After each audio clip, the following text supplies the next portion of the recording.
This is not an easy walk. Sometimes we slip. Sometimes we falter. Sometimes we get distracted. Psalm 73.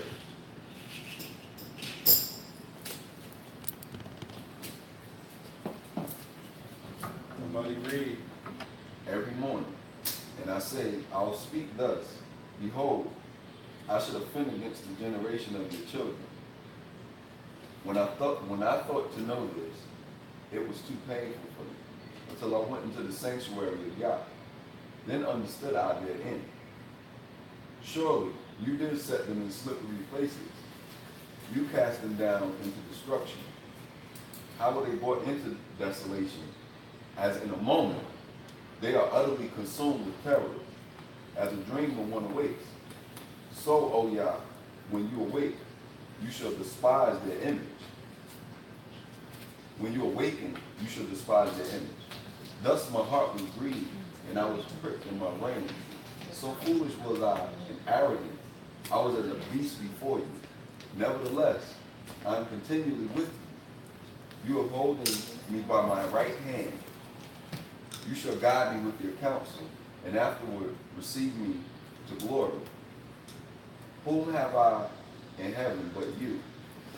And there is none upon earth that I desire beside you. My flesh and my heart fails, but Yah is the strength of my heart, and my portion forever.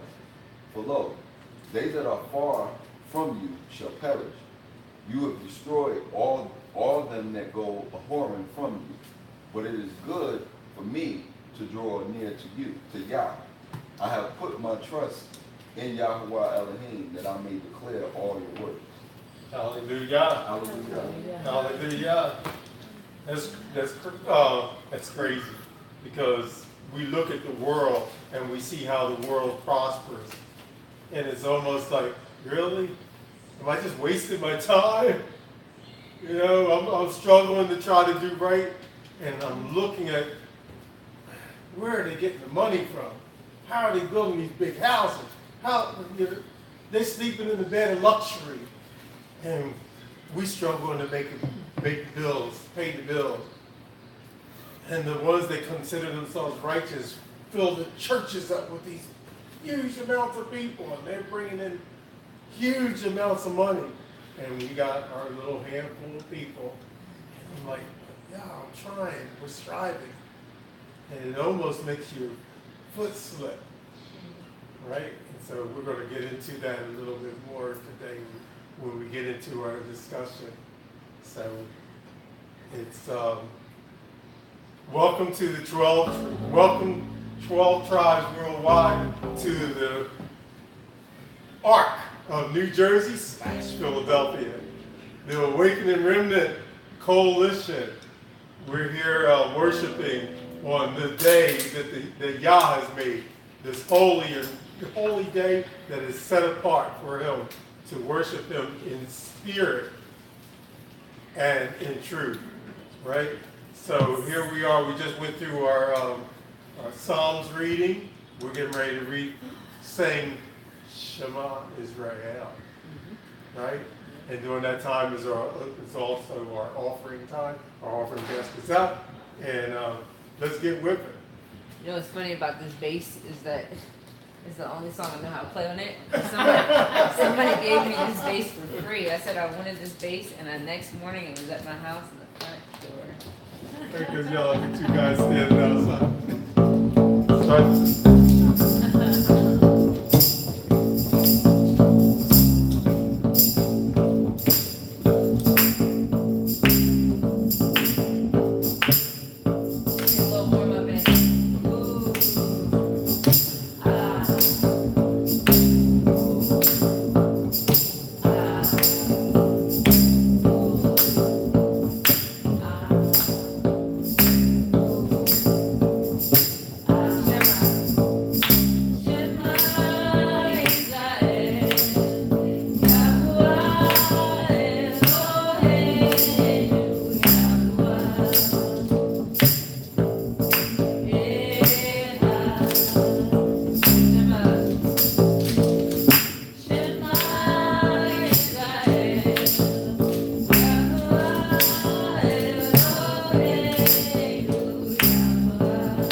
Hallelujah.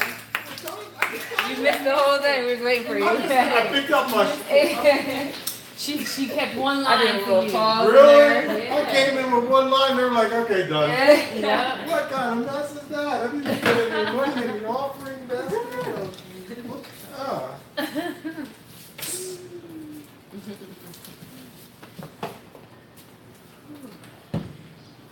So, just to let you know,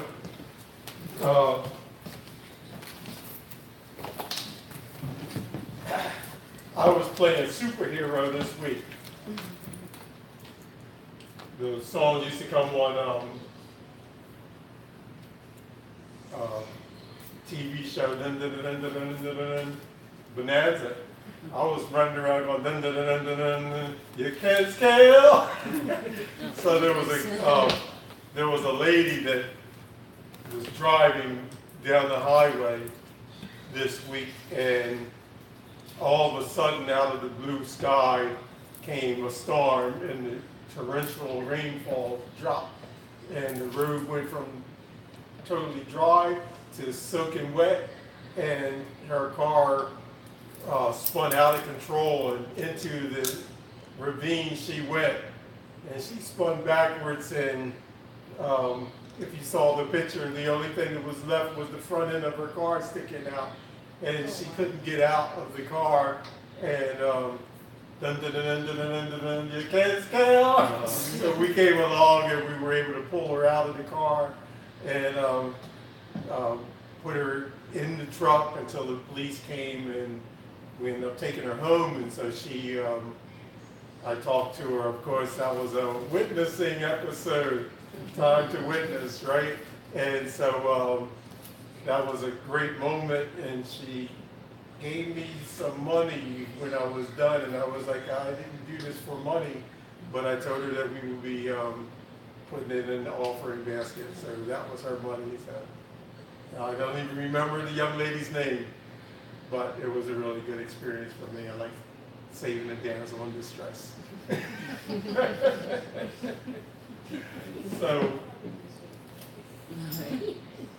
So we're running out of immediate space. It almost sounds like we're sold out, right? We're running out of immediate space in our event that's coming up, Sukkot. We're renting out spaces, and they didn't give us a group space, so each individual family gets a lot. And we have a certain amount of lots that we had pulled aside. We said these are our lots, and we have, I think, 2 immediately there, and the rest are around the curve. So if you're going, you contact us, email us, let us know, and say, yes, I want to be a part of this, and we'll make sure that we correspond with you and allow you to be in the mix. It's you don't want to miss this. It's going to be exciting. I said it once, it's going to be big, but I like to say that. It's just going to be an exposing of Yah. Hopefully he's there and causes us to grow together as we come together. The email address is The email address is the Ark, New Jersey, the Ark NJ the Ark NJ at Gmail. at Gmail, the Ark NJ at gmail.com. Okay, so if you want to reach out to us, that's how you contact us. The Ark NJ at gmail.com. All right? We good? Good. So this could possibly be a 10-part segment.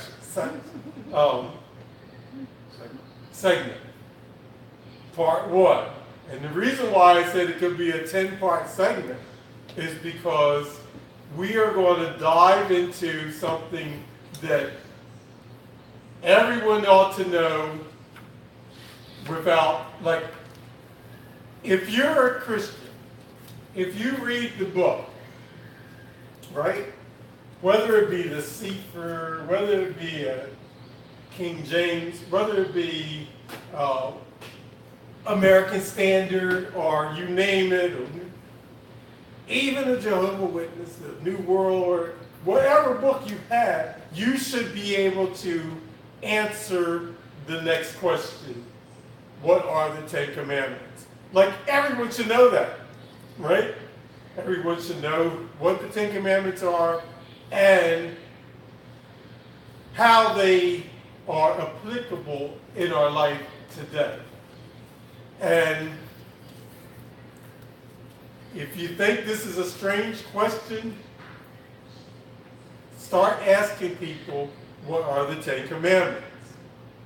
And see if you can get, okay, so if you go to school and you do a test and they have 10 answers, right?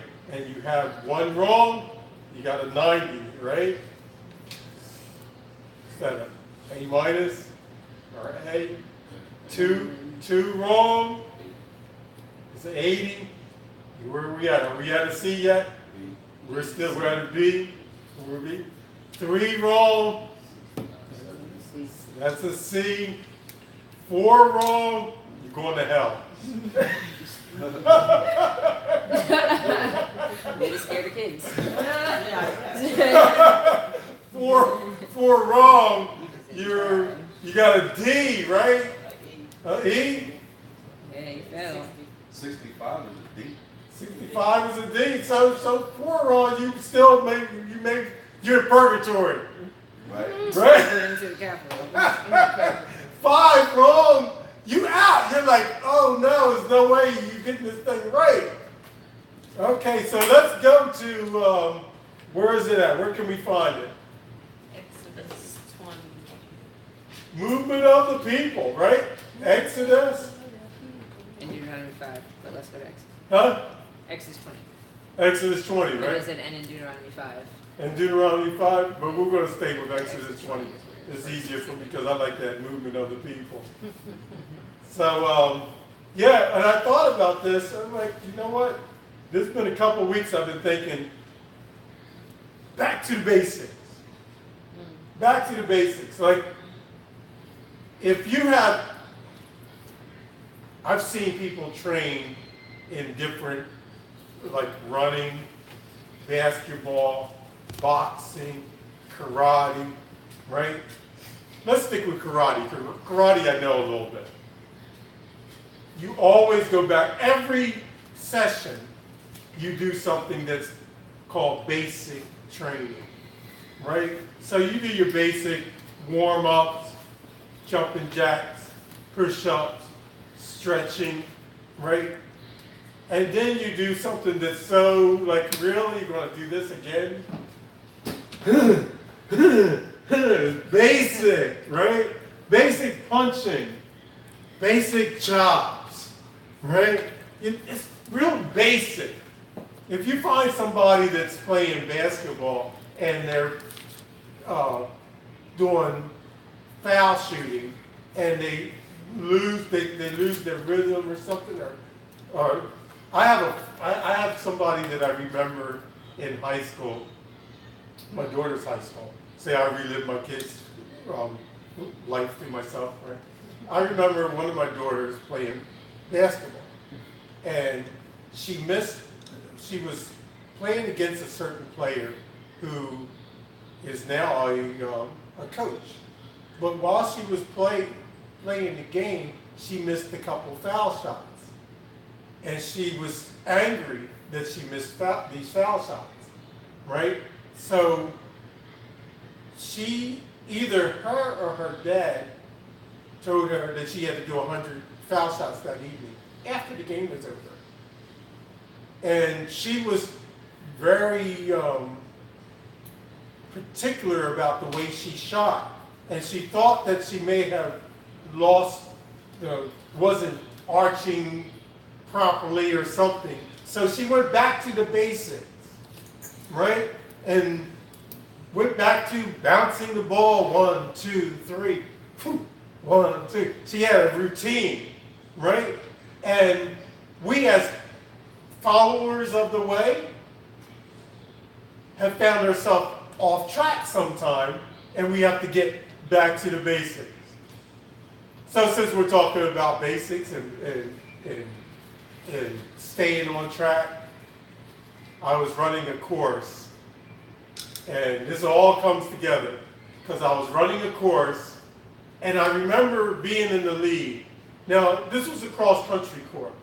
So prior to the race, they give you a walk around. And they don't do the whole course, but they take you through segments of the course, and they tell you, someone will be here, and they will be directing you. Or here's a flag, run around the flag.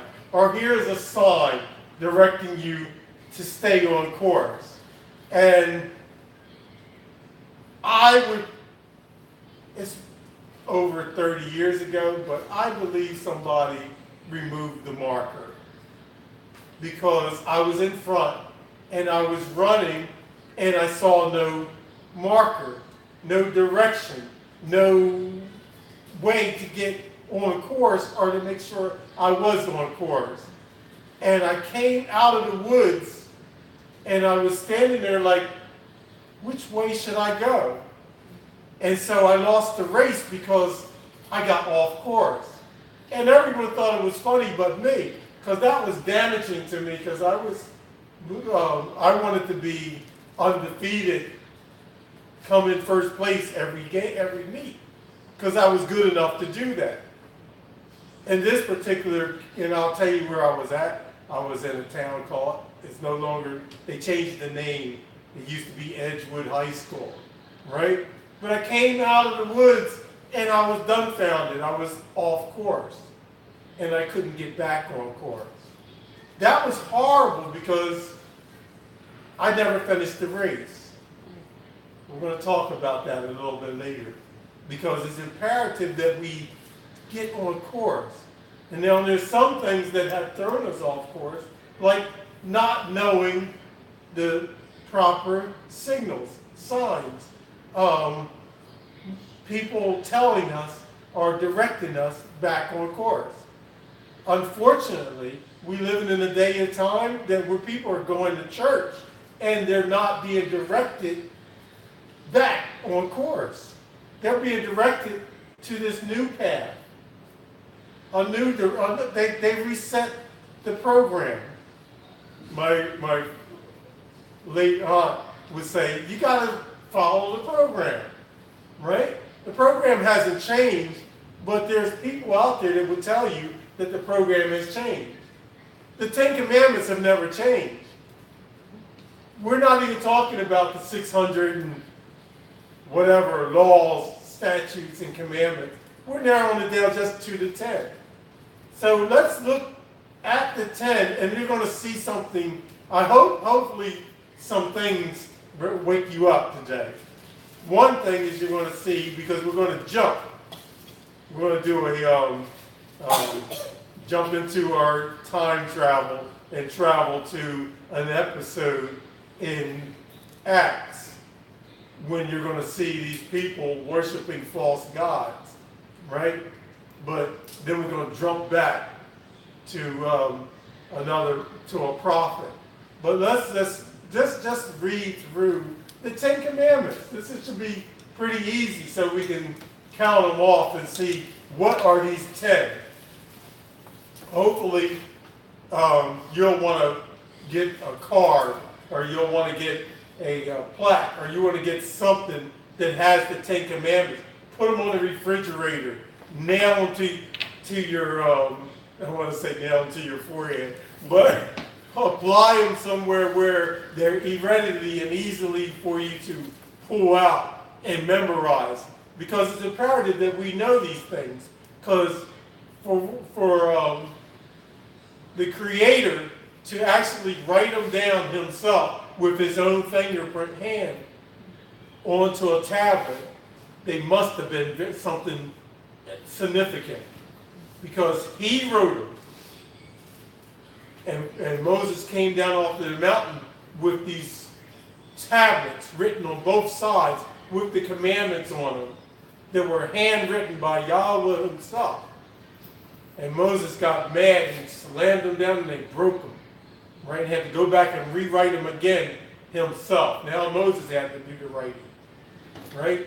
But it's so imperative that he not only had them written himself by his own hands, he allowed Moses to write them and he brought them down to give to his people.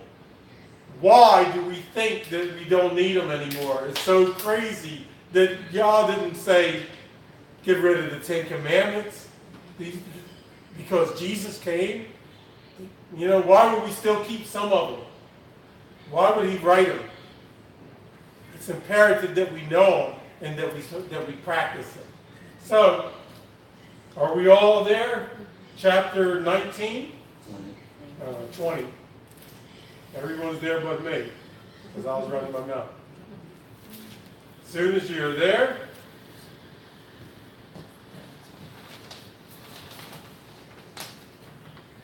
Exodus.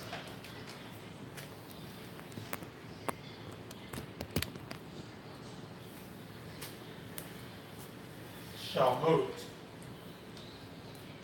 Shamut 1. Hallelujah. I need to hear other people saying hallelujah so people know that I'm not by myself. Right? Hallelujah. Hallelujah. Yeah. All right, so let's read through the chapter. And Elohim spoke. And Elohim spoke all these words, saying, I am Yahweh, Elohim, which have brought you out of the land of Mitzrayim, out of the house of bondage. You shall have no other Elohim before me. You shall not make unto you any graven image or any likeness of anything that is in the heavens above, or that is in the earth beneath, or that is in the water under the earth. You shall not bow down yourself to them, nor serve them. For I, Yahweh, Elohim, am a jealous El, visiting the iniquity of the fathers upon the children unto the third and fourth generation of them that hate me, and showing mercy unto thousands of them that love me and guard my commandments.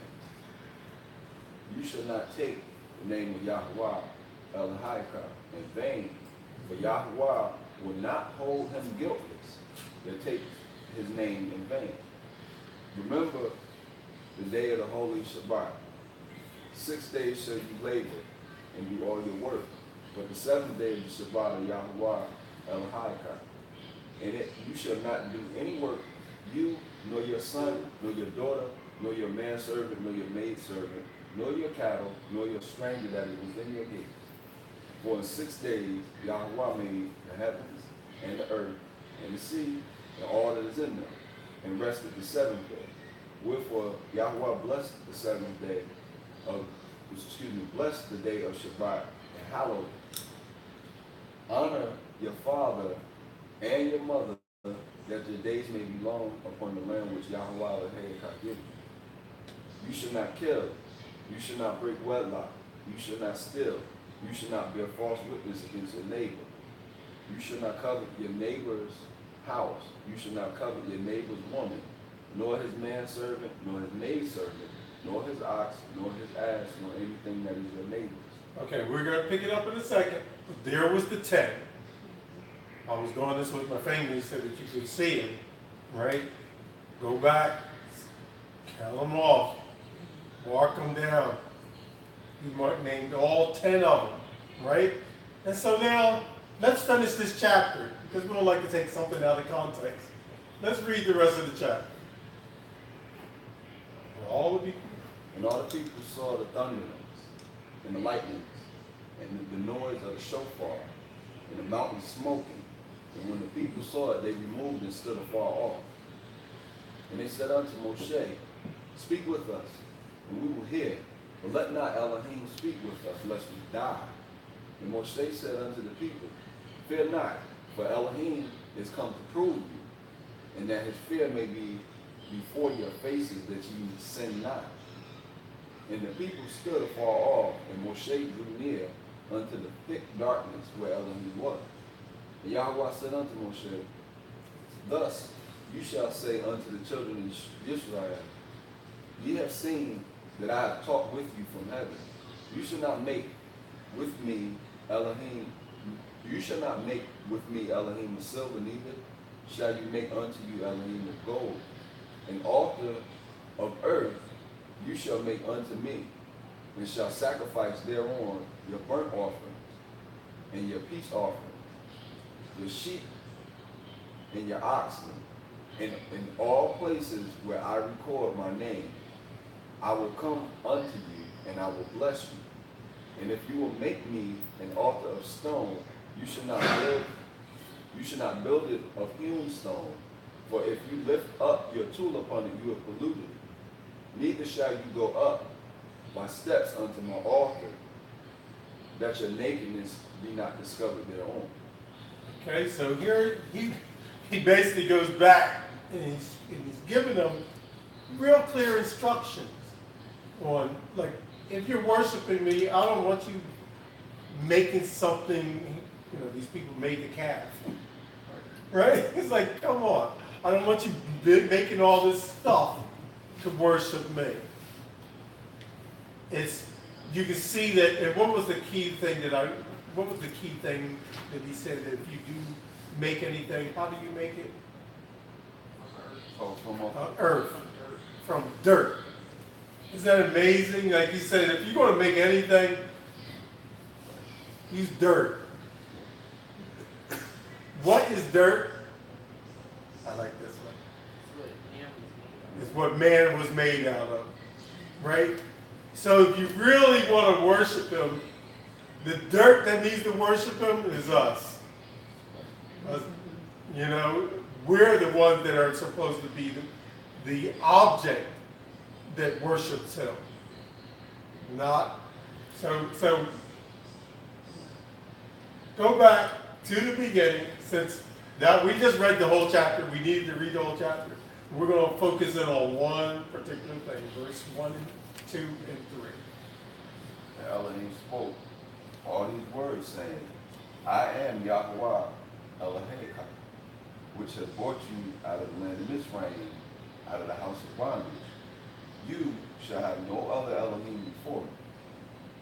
That is what we want to talk about. I think we move too quick. We start reading through things, and we just move too quick. So he says, thou shalt have no other Elohim before me. Thou shalt have no other God before me. Open the floor, talk to me. I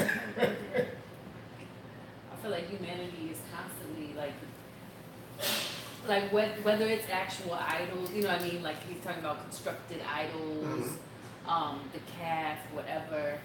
Like mankind is constantly looking for something to worship. Yeah, something. What's that? We need something to work. We need something to worship. We're looking for something. We need something. What up? Like just in the last week or so, I've been having an issue with folks with this transgender thing, and like they always deify what's sensual and what feels or seems right in their own eyes. Mm-hmm. Like today, this morning, and then a couple of days ago, there were different videos where it was like men who appear to be women. One had a full beard. I saw it. I had to cut. I saw that thing posted. It's like, Right. Block that, because I couldn't look at it. It was like a demon was looking at me. Exactly. It was scary. Exactly. But when you talk about other guys, like to Lori's point, it's like anything that's contrary to him that you to exalt, to raise up, it's a god. Like you could like these people, you got them teaching children that it's okay to do this, and then they'll turn around in the same breath and say stuff like, oh no, it's not this isn't the same as pedophilia, this isn't sexualization of children, this is educating them. But you putting the seed in their mind early on that this is acceptable. So it's something to aspire to in their mind, inspiration. And Yeah, and that takes me to another point, because I would really, I know that we have children that are in public school. I'm like, please get them out if you can.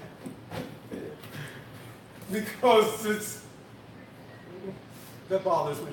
Laurie, Robin, your mom first.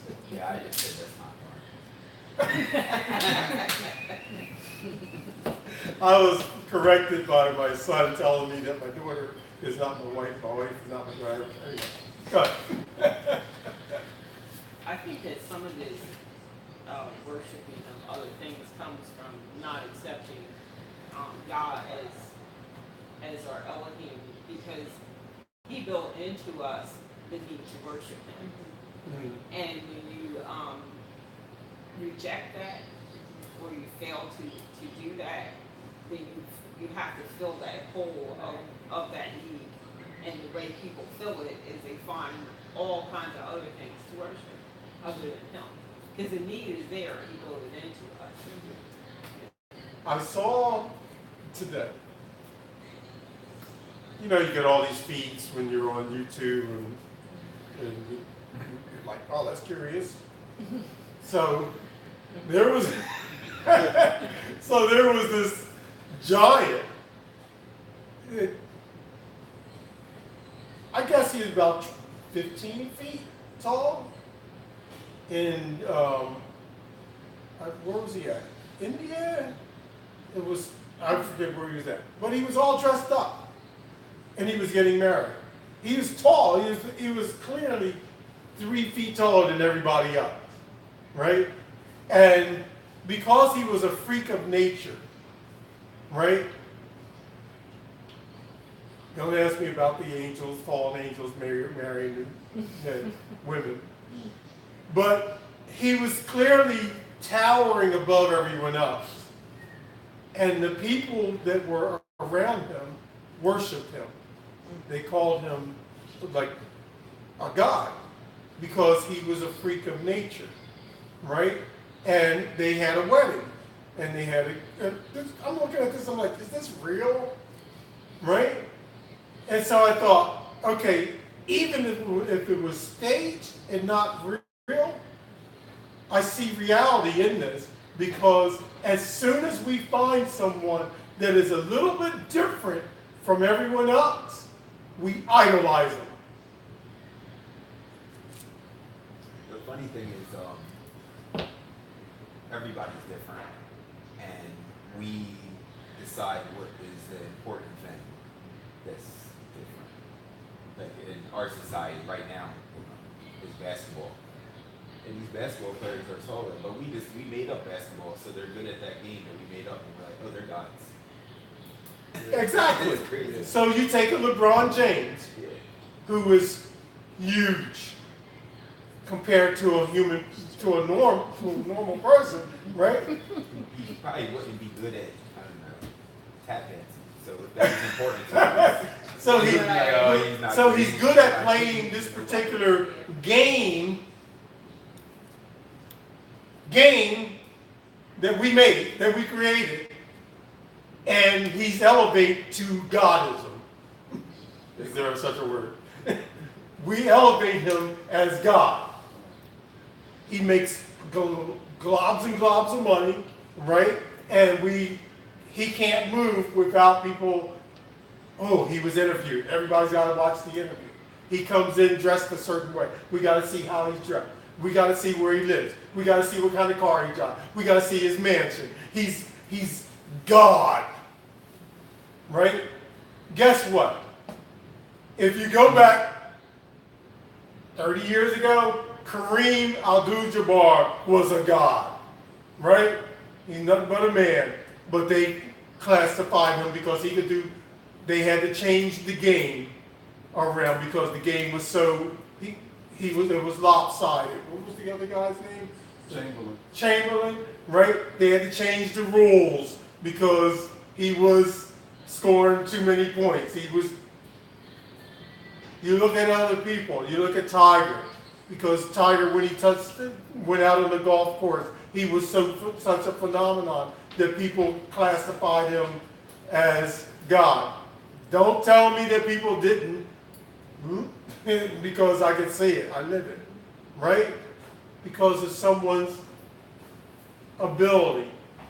You look at prophets or evangelists that have a gift, and because they can lay hands on someone. We don't see too much of this today. That's reality. We see a lot of fake stuff.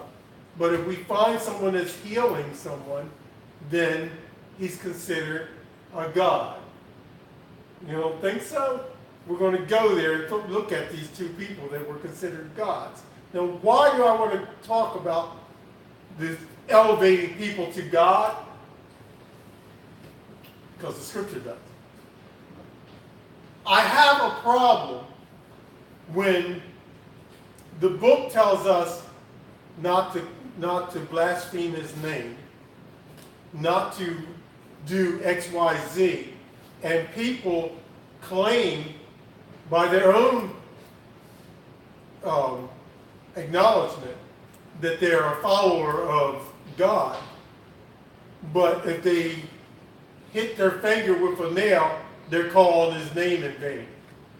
Or they're calling out a name and claiming it to be God. It's like there's a disconnect, total disconnect, because at one time, get ready to read verse 20. At one time, there was a certain amount of fear, and that fear has dwindled. So let's go back and let's read verse 20 of this same chapter. Moshe said unto the people, fear not, for Elohim is come to prove you, and that his fear may be before your faces, that ye sin not. Okay, that his fear may be before your faces, that you sin not. Because we haven't seen penalty, punishment for certain things, we think, God's not going to really do anything. Is there a God? Some people will actually ask you that question. Some will say, yeah, there's a God, but that's Old Testament God. New Testament God's love, peace, joy. He's not doing what they did back then. So we need to talk about this. Let's go to Acts, the book of Acts.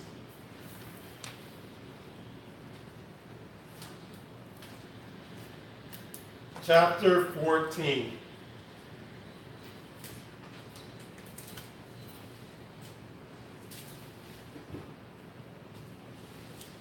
The other thing I was going to say Yes. with having other gods is like the heart check, constantly checking our heart, because like there are things that make us, that we worship, that we don't realize or idolize. I don't know if anybody saw the kids in the cave.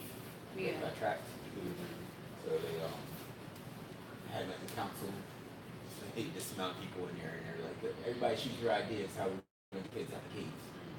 So they had some professional divers say they'll go down there and get them. They had Elon Musk come, and you know Who? Elon Musk, Tesla.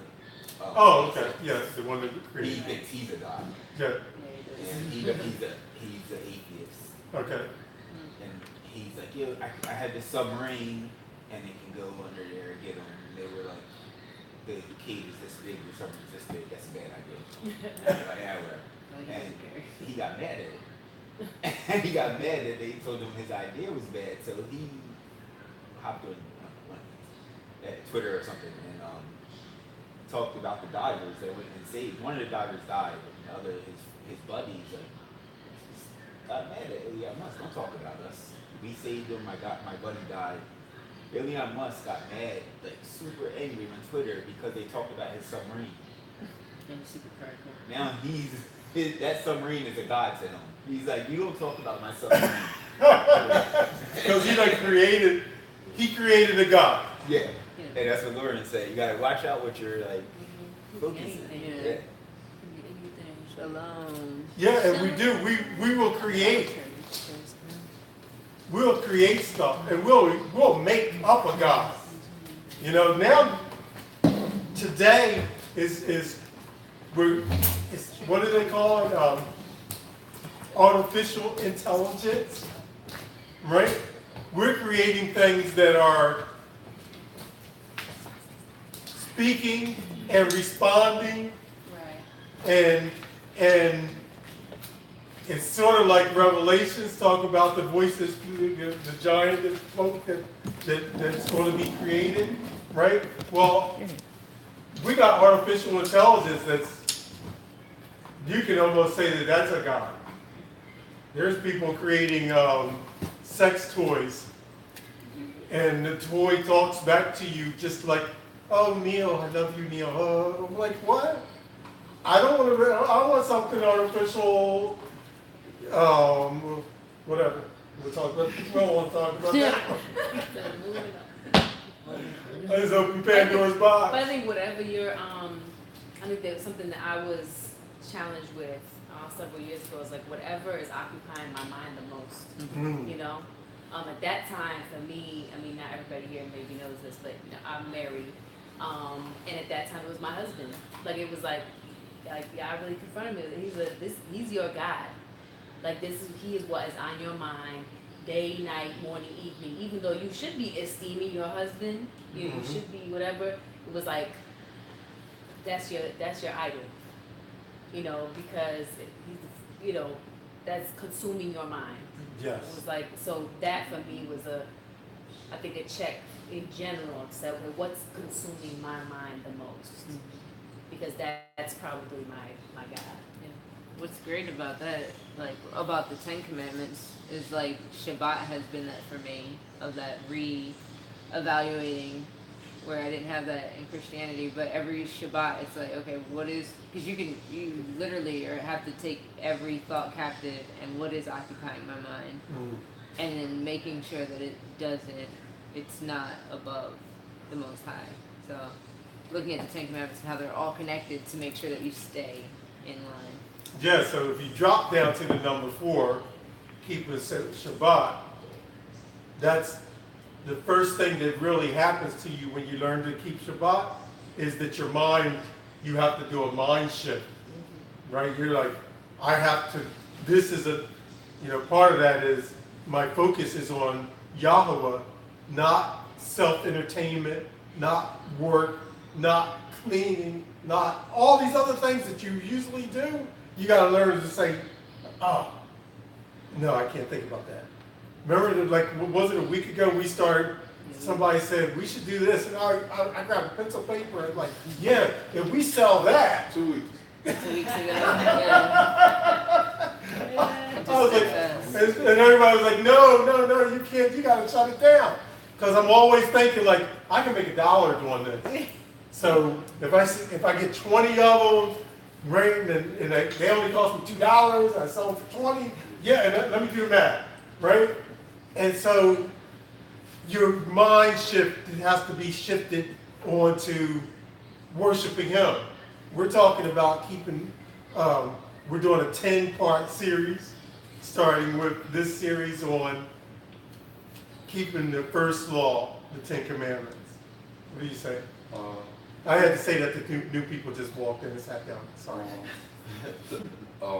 He's like a tether, like you know how they had the tether ball where like you can swing it around, it can go far, but if you're attached to him, he'll pull you back from those things like what Lori just mentioned about like relationships. I to my shame, I treated her before my wife. I didn't want to put that out. Turn the tape off. No, right. Before Ebony, I treated a female like that wasn't even my girlfriend. Like, and people do, y'all mentioned sports, all of these different things.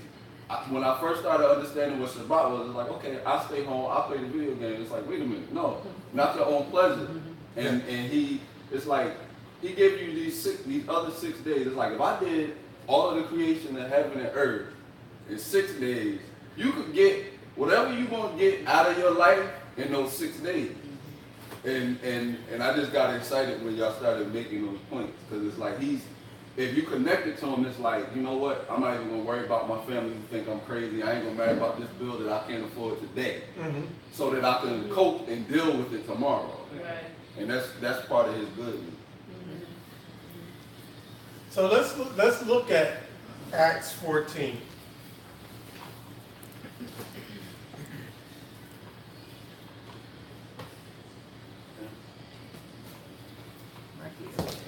I had two. Yeah.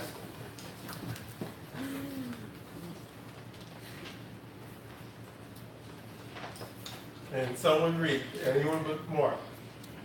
In Iconium, the same thing Wait a happened. minute, I'm not there. Oh, I'm sorry. You told me to read. You said read. I was just following instructions. I'll understand eventually. He didn't say that. but he was Okay. saying, Okay. I think that's what he said. Okay. All My right, I'm there, bad, my I'm there. bad, okay. In Iconium, the same thing happened. They went into the synagogue and spoke in such a way that a large number of both Jews and Greeks came to trust. But the Jews who would not be persuaded stirred up the Gentiles and poisoned their minds against the brothers. Therefore, Shaul and Barnabas remained for a long time, speaking boldly about Yah, who bore witness to the message about his love and kindness by enabling them to perform signs and miracles. However, the people of the city were divided. Some sided with the unbelieving Jews, others with emissaries. Eventually, the unbelievers, both Jews and Gentiles, together with their leaders, made a move to mistreat the emissaries, even to stone them. But they learned of it and escaped to Lystra and Derbe, towns in Lycaonia, and to the surrounding country, where they continued proclaiming the good news. There was a man living in Lystra who could not use his feet. Crippled from birth, he had never walked. This man listened to Shaul speaking. Shaul, looking at him intently and seeing that he had faith to be healed, said with a loud voice, "Stand up on your feet." He jumped up and began to walk. When the crowd saw what Shaul had done, they began to shout in the Lycaonian language, "The gods have come down to us in the form of men." They began calling Barnabas Zeus and Shaul Hermes, since he did most of the talking.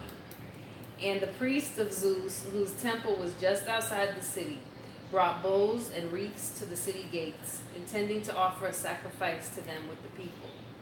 When the emissaries, Barnabas and Shaul, heard of it, they tore their clothes and ran into the crowd shouting, "Men, why are you doing this? We're just men, human like you. We are announcing good news to you. Turn from these worthless things so that the living God who made heaven and earth and the sea and everything in them, to the living God who made heaven and earth and the sea and everything in them. In times past, he allowed all peoples to walk in their own ways, yet he did not leave himself without evidence of his nature, because he does good things, giving you rain from heaven and crops in their seasons, filling you with food and your hearts with happiness. Even saying this barely kept the crowds from sacrificing to them. Then some unbelieving Jews came from Antioch and Iconium. They won over the crowds, stoned Shaul, and dragged him outside the city, thinking he was dead. Okay, that's good. Yeah. So, That was a quick switch. Right. People are so crazy. that's what you get for preaching the truth, right? People are really Yeah. crazy. Stone that bad They're like, boy. you won't let us worship you? We're gonna kill you We're gonna then. kill you. Right. So here you have it. As soon as and this is what man does, right? They will exalt you in a moment, Yep. but as soon as you look like you're not doing or We can tear you down. reacting the way they were having, OJ, OJ, Bill Cosby. look at what's his name. My hero, Tiger Woods, was on the top You're a of. hero. Oh my goodness. I do not like Tiger Woods. He was killing it in the golf. Everybody was looking at golf. People that never saw golf before would turn the TV station. Back in the day, you turn a TV station like this. Would turn it before remote controls. You reach up and click, click, click. Right. So people would look at Tiger Woods and think, "This man is phenomenal." When it came out that Tiger Woods had a girl in every city, it seemed like he had one in every state, and that he was not the person, off the court, the field, the course, he wasn't the person that he was on the course. They were like, kill him, kill him. And you can name every athlete. They say when time comes, every man you can only perform your skill to a certain level, and then as you get older, you lose it. How long is a running back, the top running back in the NFL? Maximum 4. You have a very few people that can extend it to the 6-year level. Most of the time, you're only there a couple of years, you're really good, and then you lose a step. And you lose a step. But this is amazing that they looked at these two people and automatically, because now if I must admit that if I was the guy that was laid up and never walked in my entire life, and this guy touched me, spoke to me, and what was his response? I kind of snickered when I heard that. Paul looked at the guy and said, saw the faith in the man, and told him to get up and walk. And what was his response? He leaped from someone never walking to someone leaping. That's a big, most of the time, if you get say you got a head injury, say you're in a coma, and you come back to life from sleeping. What do they, do you get up and start walking?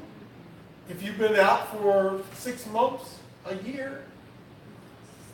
You get muscles, be all atrophy. Yeah, you have to go to therapy, and they teach you how to walk again, right? You're walking on crutches. You're walking with a cane. You're in a wheelchair, just loosening up your legs. This man just leap, right? Now, if that was me, I could probably say, that's a God. Because that must have been something dramatic, right? Well, usually, when you think about it, we see someone in that condition that never walked before, their legs they're using a wheelchair when we see them now, and their legs are really, really thin, like there's barely any muscle there. And yeah, and so that's what he had to. You wonder if see now my mind's, I'm gonna use my imagination. Did he speak to him and automatically his legs just turned to muscles? Like was more to it than what it sounded like. Because how were they able to hold him up, which never held him up before? Unless it was something literally physical, a physical change had occurred instantly, right? So I could see people looking and saying that they must be gods. Right. But why would they even have that imagination? Why would they even think that? Well, for them to use that plural gods, it's the gods must have come down in the likeness of men. So in that sense, they already had that.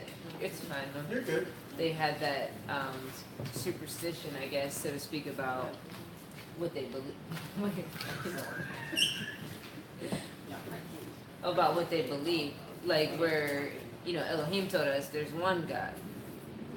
So we went from no gods, one God, to believing that there's multiple gods. Because that had to be in their mindset. So by the time they saw this, there was no strange thing. It was like, oh, we got multiple gods. Here's a few more. What's that? Here's a few more. Yeah. Add to ours. Add what we got. They actually named them and said, you must be Zeus and Jupiter, right? Well, Hermes. which is Jupiter Oh, and which is Mercury. They're the Oh, same. okay. They're the same. Yeah. Okay. So they already think, they just figured, well, if you must be these two gods. And then what's the next statement that pops up? The next statement is the priest. They were about to sacrifice too. Yeah, but who is this priest? Where did he come from? Priest of Zeus. He's a priest of Zeus? Like out of the blue, right? He's all quiet, no one says anything, then all of a sudden this guy shows up with his, where's he at? Find him. Verse 13. Verse 13. And the The priest. priest of Jupiter, read it, Lauren. And the priest of Zeus, or Jupiter, whose temple was at the entrance of the city, brought oxen and garlands to the gates, and wanted to offer sacrifice with the crowds. So, that's a good thing. He's a priest, right? No, wrong. Right? So, here's the issue. The people were used to worshiping multiple gods. This is sort of like Abraham. Abraham came out of a household. Everybody was idolatry. Everybody was worshiping multiple gods. The Greeks are known to worship multiple gods. And the problem when you have the mindset of Christianity is that they're used to worshiping multiple gods. Multiple gods. And everybody, you got to have Mother Mary. You got Little baby Jesus. baby Jesus. Crucified Jesus. Let's name some gods that we know of. That we know because Well, this is not a strange thing. all of the saints. All the saints. So which one protects your house? No, You guys don't know? No. We don't know the same person. Okay. Am I the only one that knows? Isn't it Jude? They have a statue of Jude. They put him in front of the house. He's to protect the house. Oh yeah, these are gods. I can't name any of the other ones. I just know him in particular. St. Peter, St. John. Right, but they have them to protect for different purposes. If a child is sick, they got a God to pray to for the child being sick. They got a God for everything. If you're traveling, there's a God that they put around their necks. A traveling God. Unbelievable, right? They wear this little thing. You go to the airport, you can buy the little. You go to the bookstore or the gift shop and then you'll see this little thing that they put around your neck. It's a traveling God. So you have traveling mercies. Right? It's not a strange thing. So when you see these people going out of their way, Benny Hinn, to go to his thing, because back in the 70s or 80s, there were plenty of people running to see certain prophets in wheelchairs because they wanted to get healed. Right? Because they had elevated this particular person, and if he touches me, I want to get healed. 60 Minutes, 2020, they came out and proved most of these things to be false. I believe there's a reason that Yah is not healing people today like we see back then. And one reason, I believe that if someone today starts healing people like that, they're going to elevate them to God. Right?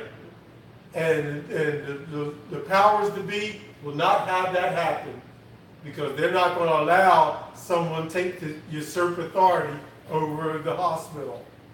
So, And a lot of people, if they were in Paul's shoes today, from my experience at least, they would not do what Paul did. They would be like, yeah, I am a god. I won't. Actually, some of our rappers do that. But I was thinking of Beyonce. right. what's that? I was thinking of Beyonce. Oh, They're like, they're not gonna get stoned. yeah.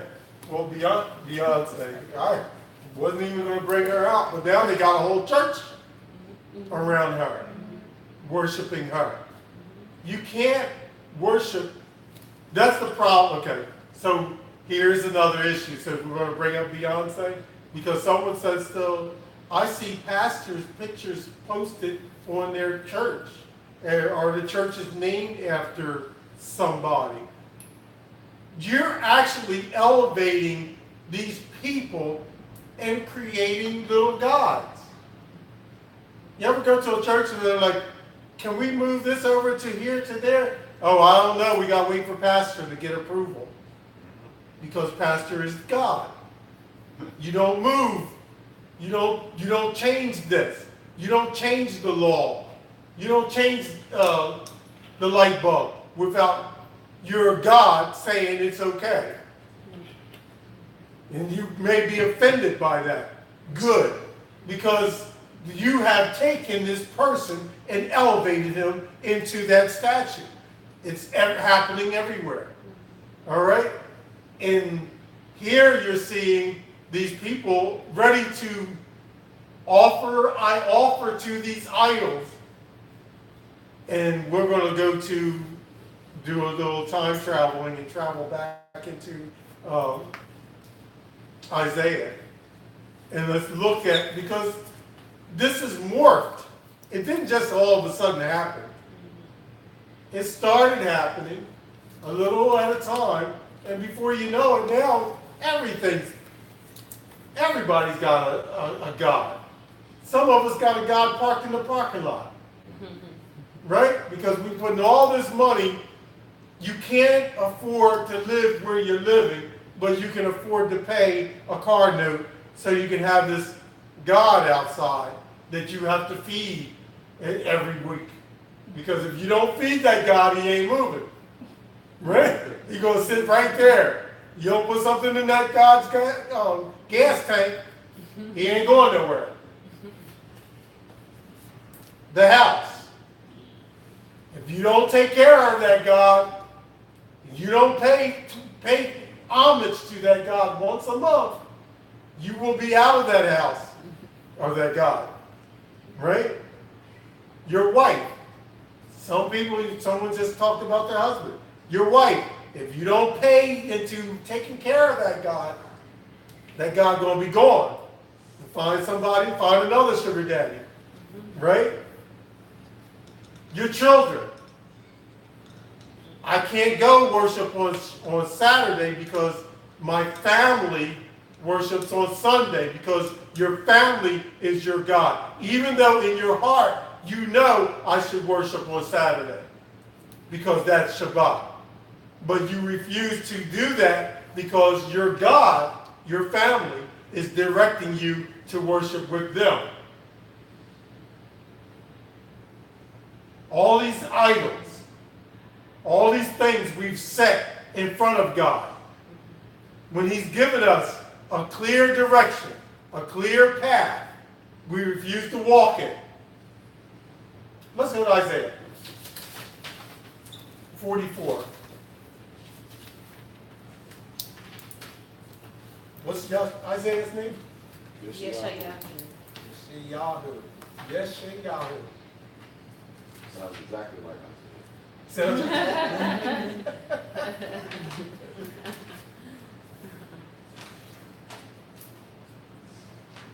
There he is. Yeshayahu 44.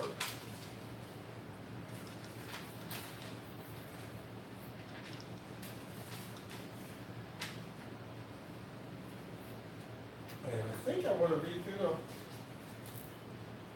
You think it's strange if I say read through the whole chapter with me.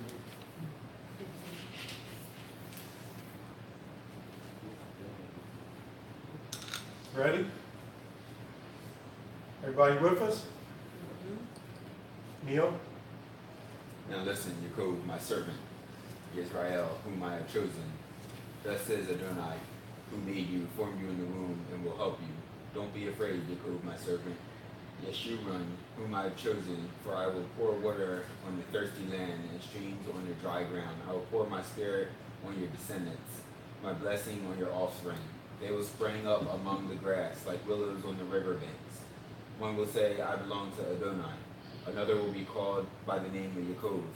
Yet another will write down that he belongs to Adonai and adopt their surname Yisra'el. Thus says Adonai, Israel's king and redeemer, Adonai Zakva. I am first and the last. Who besides me? There is no God. Who is like me? Let him speak out. Let him show me clearly what has been happening since I set up the eternal people. Let him foretell future signs and events. Don't be frightened. Don't be afraid. Didn't I tell you this long ago? I foretold it. You are my witness. Is there any God beside me? Is there no other rock I know of? None. All idol makers amount to nothing. Their precious productions profit no one. Their witnesses to their own shame neither see nor understand. Who would fashion a god or cast an image that profits no one anything? All involved will be ashamed, but more than anyone else, the people who made them. Let them all be assembled. Let them stand up. Let them fear. Let them be shamed together. A blacksmith makes a tool over burning coals. With his strong arm, he shapes it with hammers. But when he gets hungry, his strength fails. If he does not drink water, he grows tired. A carpenter takes his measurements, sketches with the shapes of a stylus, planes the wood, checks it with the calibers, carves it in the shape of a man. And since it is honored like a man, of course it has to live in a house. He goes to chop down cedars, takes an evergreen and oak. He especially tends to one tree in the forest, plants a pine for no rain to nourish. In time, when it's ready for use as fuel, he takes some of it to keep himself warm, and he burns some more to bake bread. Then he makes a god and worships it, carves it into an idol and falls down before it. So half of it he burns in the fire, with half he roasts meat and eats his fill. He warms himself and says it feels good. Getting warm while watching the flames, with the rest of the logs he fashions a god, carved an image, and falls down before it. He worships it and prays to it. Save me, for you are my God. Such people know nothing, understand nothing. Their eyes are sealed shut so that they can't see. Their hearts too, so they can't understand. No one. Verse 19, right? Yes, 19. Okay. No one thinks to himself or has knowledge or the discernment to say, I have burned half of it in the fire, baked bread on its coals, roasted meat, and ate it. Should I now make the rest of the domination? Should I prostrate myself to a tree trunk? He is relying on ashes. A deceived heart he has led him astray. So now he won't save himself, just won't say, this thing in my hand is a fraud. Keep these matters in mind, because for you, Yisra'el, are my servant. I formed you. You are my own servant, Israel. Don't forget me. Like a thick cloud, I wipe away your offenses. Like a cloud, your sins. Come back to me, for I have redeemed you. Sing, you heavens, for Adonai has done it. Shout, you depths of the earth. Mountains, break out in song, along with every tree in the forest, for Adonai has redeemed the coat. He glorifies himself in Israel. Here is what Adonai says, your Redeemer. He who formed you in the womb, I am Adonai, who makes all things, who stretch out the heavens all alone, who spread out the earth all by myself. I frustrate false prophets and their omens. I make fools of diviners. I drive back the sages and make the wisdom look silly. I confirm my servants' prophecies and make my messengers' plans succeed. I say in Jerusalem, she will be lived in, and the cities of Judah, they will be rebuilt. I will restore their ruins. I say to the deep sea, dry up, and I will make your streams run dry. I say at Koresh, he is my shepherd. He will do everything I want. He will say of Jerusalem, you will be rebuilt, and of the temple, your foundation will be laid. Wow. Is that deep? Now, powerful for this, right? It's just perfect. It's like, I'm going to take this piece of wood, I'm going to cut it down, I'm going to turn it, I'm going to make a body, a man, a statue. Then I'm going to worship it. Then in due time, I'm going to, it's getting cold in here, cut off his arm, throw it in the fire. Oh my goodness, I'm hungry. Cut off his other arm, create a fire, cook with it. Oh, now I got to cut it down, make it a small statue, put it in here, and I got to build a house. You do a lot of work for an idol that has no strength, that can't feed you, can't take care of you, can't redeem you. right? And he says, when it's all said and done, I'm the one that redeemed you. I'm the one that saved you. I'm the one that brought you out of Egypt, of Mizraim, right? I'm the one I'm your redeemer. Why am I not, why do you forget me? Why have you walked away from me? Why do you insist on having these things that you made and consider them God? It doesn't really, it's foolish when you really think about it, no matter how complex this thing is, whether it's a shape of a human, whether it's all these little pieces that you've been able to weld and glue and solder and create a phone, right? Whatever it is that you've been able to manipulate and create, it's still nothing but a material that can never be. Still man-made. What's that? Man-made. It's man-made. It can never. As much as I can order food from here, if I have money in the bank, and someone can bring me food, but this is not a God. It's not going to give me food. But we have gotten it twisted.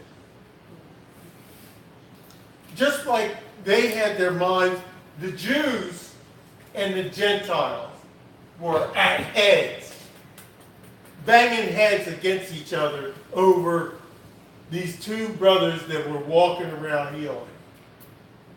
Like, should we worship them? Should we worship God? Are they telling the truth? And the priest is over here telling us that we should go outside the city and worship Jupiter, right? You know in your heart, because the Creator has formed you, right? Twice he says, I am the one that formed you. Where's the other verse? Where's the other chapter? What does it bring you? What does that bring in remembrance? I formed you in your Jeremiah. Right? Jeremiah what? 1. Jeremiah is 1, the first chapter of Jeremiah. Right? Go there, Neil, since you pulled it up. Right? Because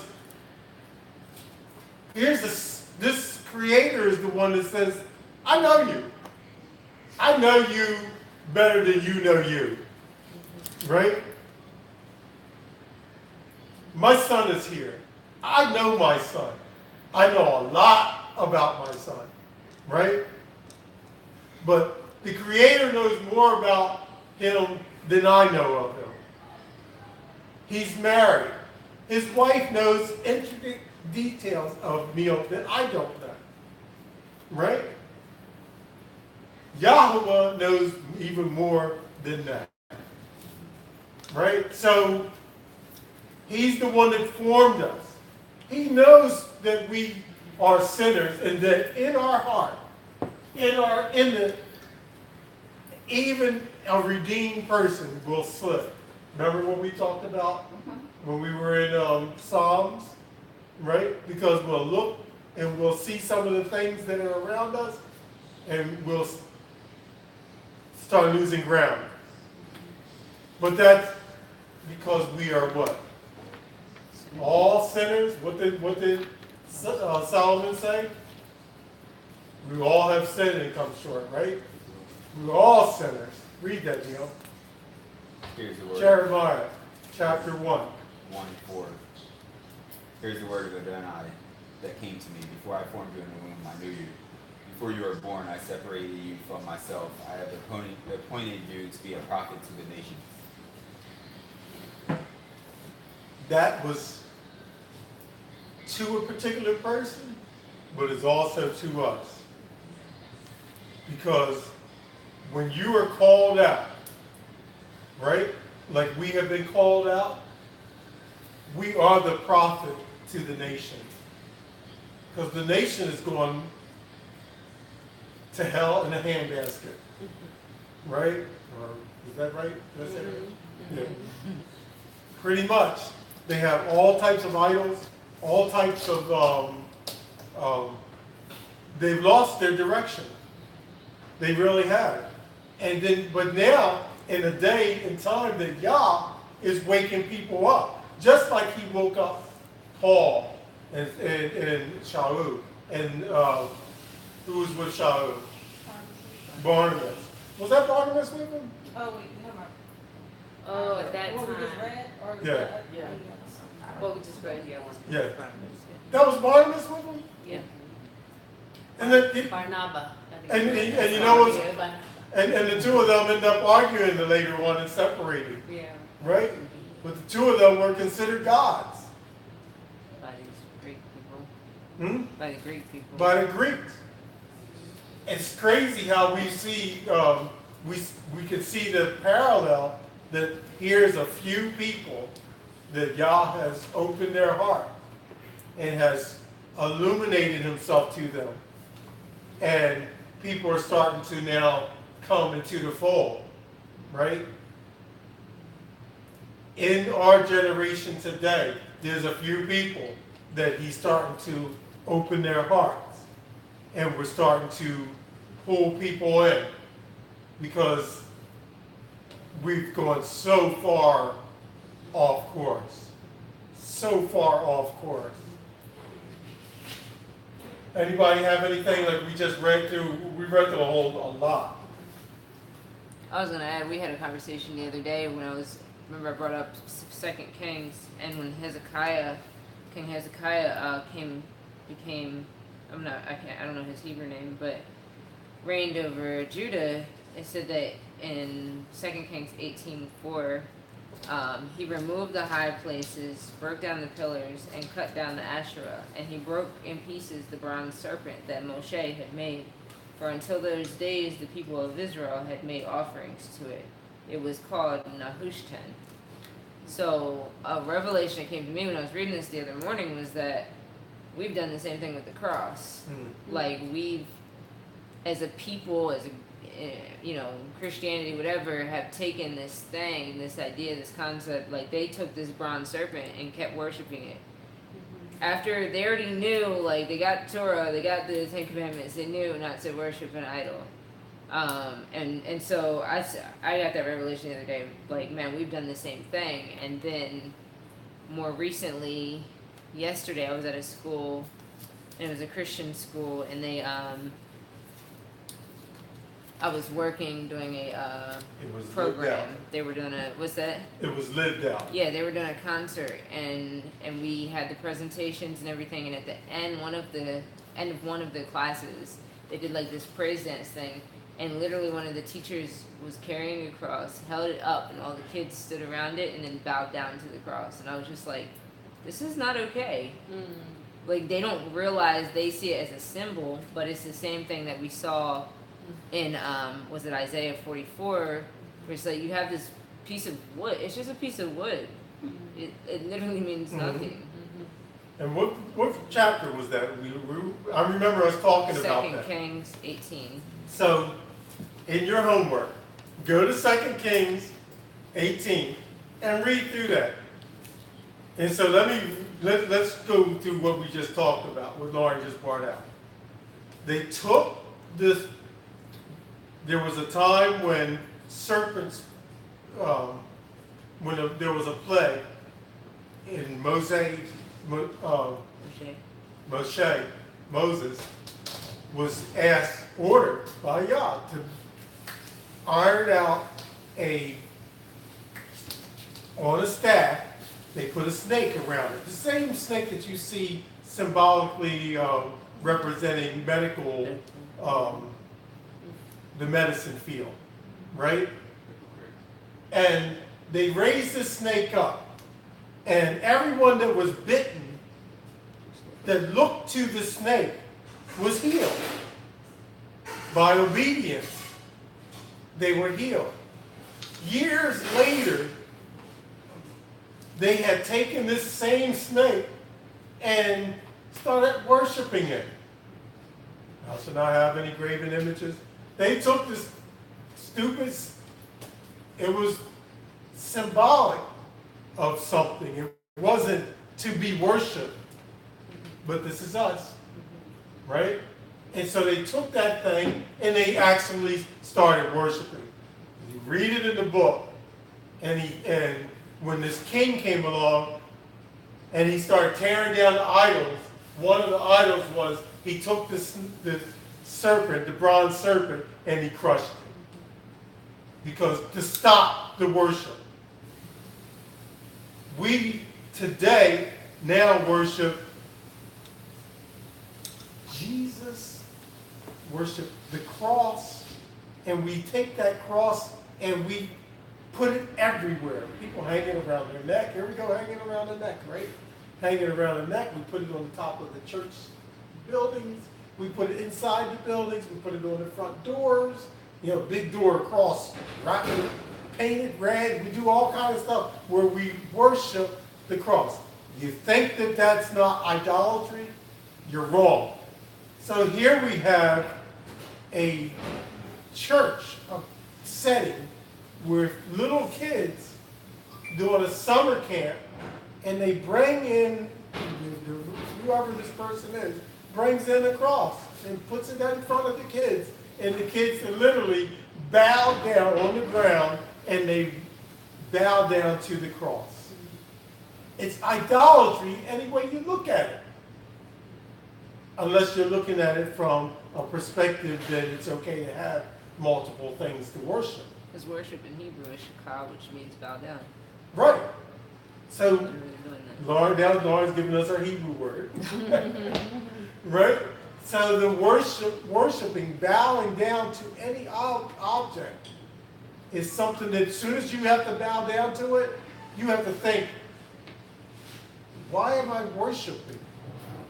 You know, Christmas tree. We put the tree up. We put the gifts down underneath the tree. Right? We come down in the morning, Jeremiah chapter 10. Don't do it. Right? You go to the tree and you immediately drop to your knees. You bow down to the tree to see what does it have to offer me. What's there for me? Unless you are handicapped and you're in a wheelchair, 90% of the people that have a tree will come and do that same thing, bow down to it. When we're in Isaiah 44, I saw something that I just needed to kind of get it out there to see if you felt that. When we read through 44, I saw mercy and grace. Like, I'm reading through it, I'm like, he said, I formed you, verse 10, I formed you, and you make all these things, and they're not profitable. It's like he's reasoning with you. It's like, don't you see it? You're making you're either the Iron Man is doing it, or the carpenter is doing it, and he's kind of reasoning with you. He could just say, you know what, all of you all failed. Forget you, I'm wiping you away. I'm wiping you out. He says, return to me forever, redeem me. Right. Where is that? Read that. It's 21. Well, Yeah. Start The at letter- 21. Verse 21. Go ahead, and you can read. it says, remember these, O Jacob and Israel, for you are my servant. I have formed you. You are my servant. O Israel, you will not be forgotten by me. I have blotted out like a thick cloud your transgressions, and like a cloud your sins. Return to me, for I have redeemed you. And I had it like boxed, and it says like, just repent. Like Just it's come great. on, repent. Yeah. It's He's so. like, I want you I back. want you back. I want you back. Come on. I'm not That's being New Michael Testament Jackson. love. Huh? That's New Testament love. Yeah. So where did this Old Testament God all of a sudden get all softy? He all soft now. Like, I want you back. Come on. He's up. Remember I formed you. Remember I blotted out your sin. I literally have put it in a cloud. No one can see it. Right? It's like poetry. Yeah. It's like, this is a love letter. Someone says that the book is supposed to be a love letter. Now, right here, he's really like, come on, I know you messed up. I want you back. Can I please have you back? Don't forget me. Attributed to Jesus. See, that was Jesus, because he was in the beginning. Who said, I'm going to be the beginning and the end? It says it right there. Right? I'm the one that started this thing. I'm going to finish this thing. Right?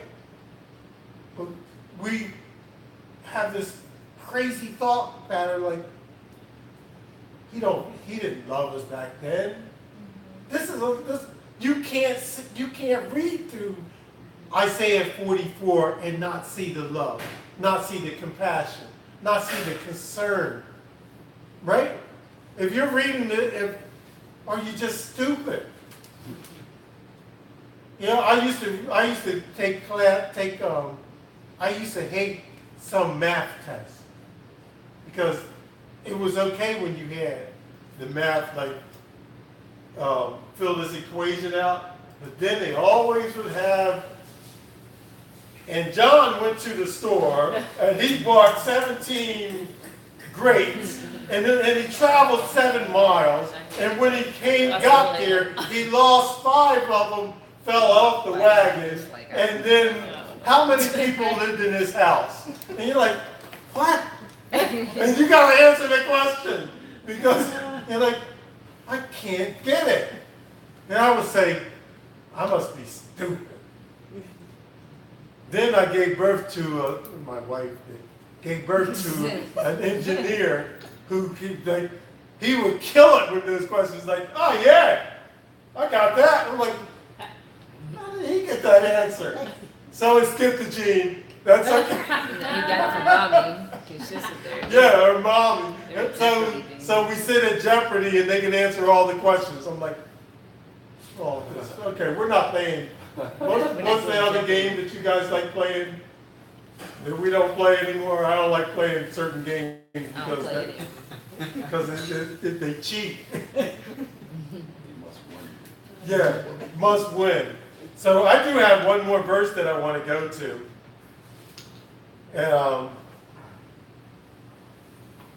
Jeremiah. Yes.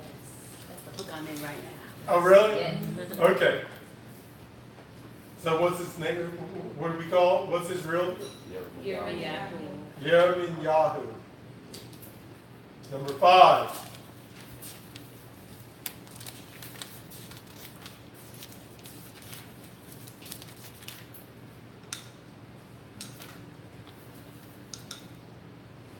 This is what we do. We don't pull out one verse and just go with it. I like to be able to pull out huge bites and chew on it a little bit. Because it's not what's coming out of my mouth that's going to make a difference. It's what's coming out of the book. Hopefully we read through this book and we become mature in our faith. We start believing what is said in the book. We walk away, we step away from the commentary and start stepping into what the word says. So,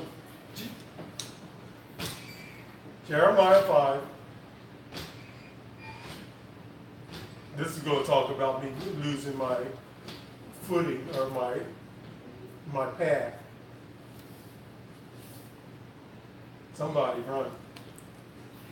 One ye shall go through the streets of Jerusalem, and see now, and know, and seek the broad places thereof, if you can find a man, if there be any that executes judgment, that seeks the truth, and I will pardon him. And though they say, Yahweh lives, surely they swear falsely. O Yahweh, are not your eyes upon the truth? Have you stricken them? But they have not grieved. You have consumed them, but they have refused to receive correction. They have made their faces harder than a rock. They have refused to return. Therefore I said, surely these are poor.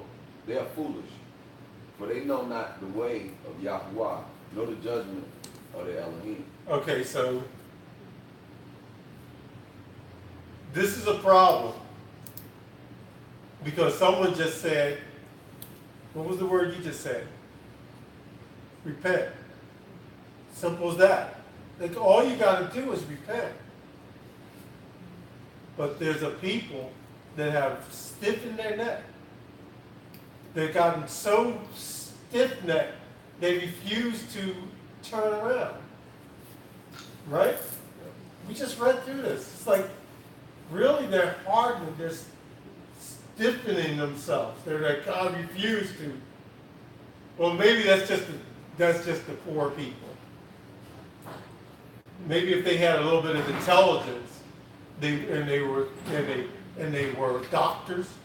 Maybe they got a degree and they were a little bit smarter, right? Graduated, got their masters, and then they would be more apt to make a decision, make a change, right?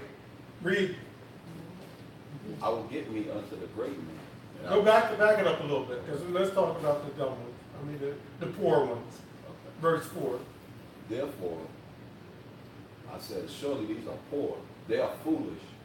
For they know not the way of Yahuwah, nor the judgment of the Elohim.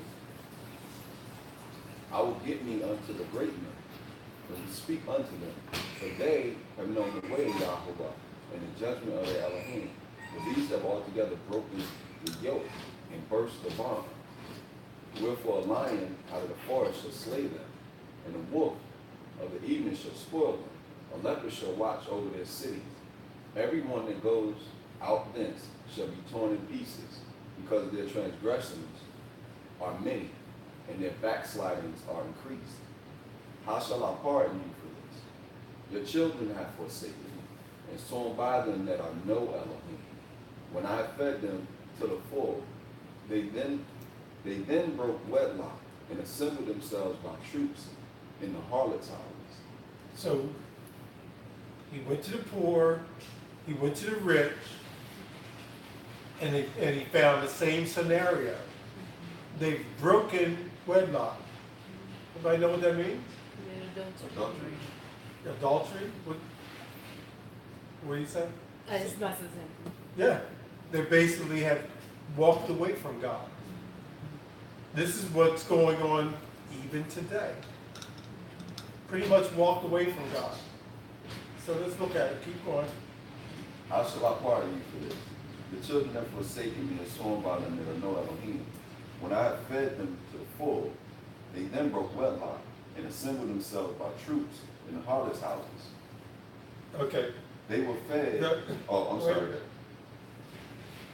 They have assembled themselves. They've come together as a group of people. You get the picture? A group of people have all come together in agreement. But yet they're all come together against God, but consider themselves to be with God. They've all come together. It's painting a picture, but yet they're saying there's no such thing as God, or they're rejecting Him. Back up and then read that again and again. How shall I pardon you for this? The children have forsaken me, and sworn by them that are no Elohim. When I have fed them to the full, they then broke wedlock, and assembled themselves by troops in the harlots' houses. They were as fed horses in the morning. Everyone neighed after his neighbor's woman. Shall I not visit for these things, says Yahuwah? And shall not my soul be avenged on such a nation as this? Go ye up upon her walls and destroy, but make not a full end. Take away her battlements, but they are not Yahuwah. For the house of Yisra'el and the house of Yehuda have dealt very treacherously against me, says Yahuwah. They have belied Yahuwah and said, it is not he, neither shall evil come upon us, neither shall we see sword nor famine. And prophets shall become wind, and the word is not in them. Thus shall it be done unto them. Verse 13. Wherefore thus says Yahweh Elohai, because you speak this word, behold, I will make my words in your mouth fire, and this people wood, and it shall devour them. Lo, I will bring a nation upon you from afar, O house of Yisra'el, says Yahweh. It is a mighty nation. It is an ancient nation, a nation whose language you know not, neither understand what they say. Their quiver is as an open sepulchre. They are almighty men, and they shall eat up your harvest and your bread, which your sons and your daughters should eat. They shall eat up your flocks and your herds. They shall eat up your vines and your fig trees. They shall impoverish your fenced cities, wherein you trusted with the sword. Nevertheless, in those days, says Yahweh, I will not make a full end with you. And it shall come to pass, when you shall say, wherefore does Yahweh Elohim all these things unto us? Then shall you answer them, like as ye have forsaken me, and serve strange Elohim in your land, so shall ye serve strangers in the land that is not yours. Declare this in the house of Yaakov, and publish it in Yehuda, saying, hear now this, O foolish people, and without understanding, which have eyes, and see not, which have ears, and hear not. Fear ye not me, says Yahweh? Will ye not tremble at my presence, which have placed the sand for the bound of the sea by a perpetual decree, that it cannot pass it, and though the waves thereof toss themselves, yet can they not prevail? Though they hear roar, yet can they not pass over it? Okay, so we're going to finish in a second. So here is the crux of the matter. Two of us can go to the ocean and see two different things, and both of us are looking at the same thing. One sees this beautiful water and does not realize that there is a Yah that used sand. I saw a guy the other day who was standing in the ocean, near the ocean. And it was the first time he ever stood near the ocean. And he said, whoa, that's weird, because the water had came over his feet, and then the water subsided, right? He said, it feels like it's moving. Sand is like, you ever get sand in your clothes, you can't get it out. Sand in your shoes, you go out in the ocean and you can't help but bring some sand back with you. There's sand in the car, right? Sand in your hair. How do you take sand and cause it to stop the ocean?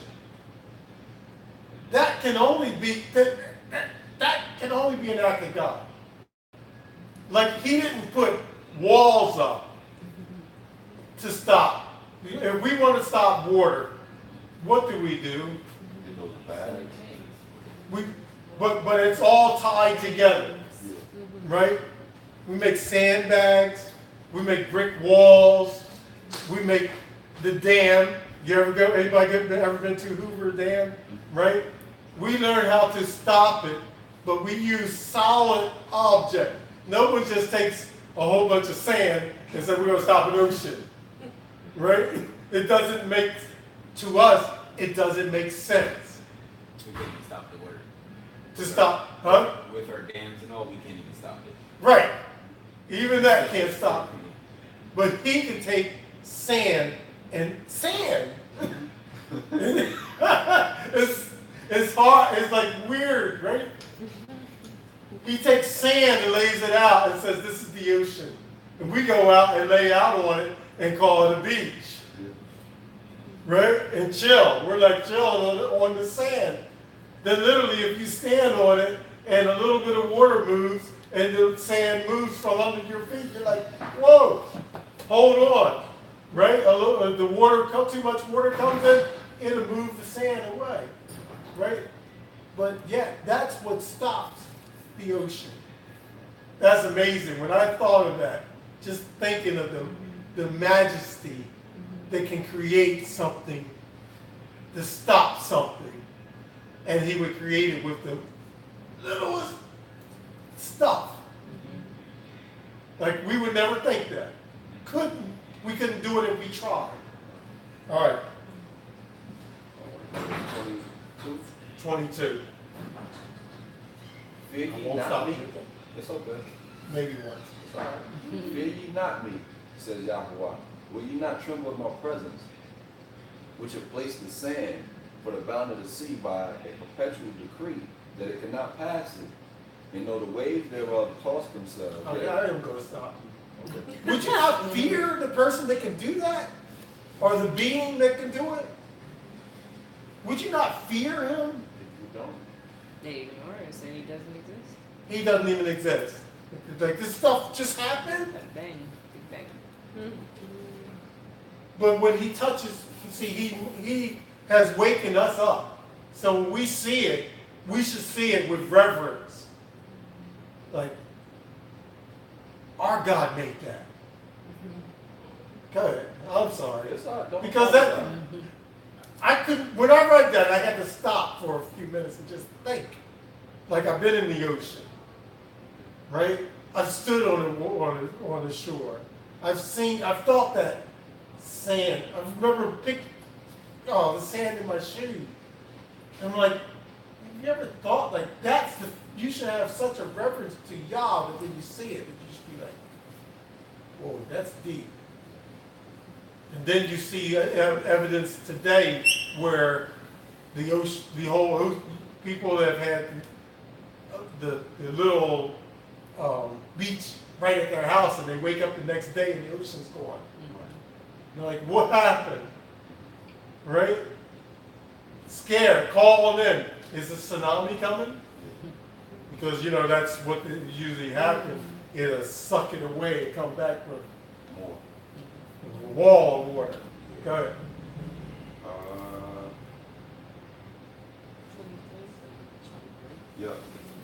Yet can they not prevail, though they war, yet can they not pass over it.